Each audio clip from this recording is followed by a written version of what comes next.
Hello friends, welcome back to this channel. So in this video I'm gonna teach you how to restart the phone in Samsung.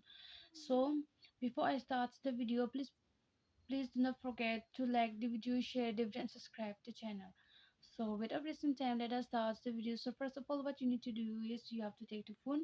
So you can see here from this side. So you have to press a little bit longer, like 1 minute and 2 minutes. You have to press it, just press it.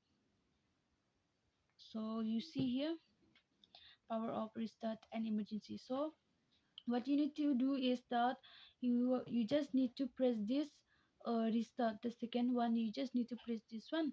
So you just press it. After pressing it, so you need to wait it for 2 minutes. So you have to wait for the phone to on. So when the phone is on, then the phone is already restart. So it is done now. So friends, before you leave this video, please do not forget to like the video, share the video and subscribe to the channel, and thanks for watching.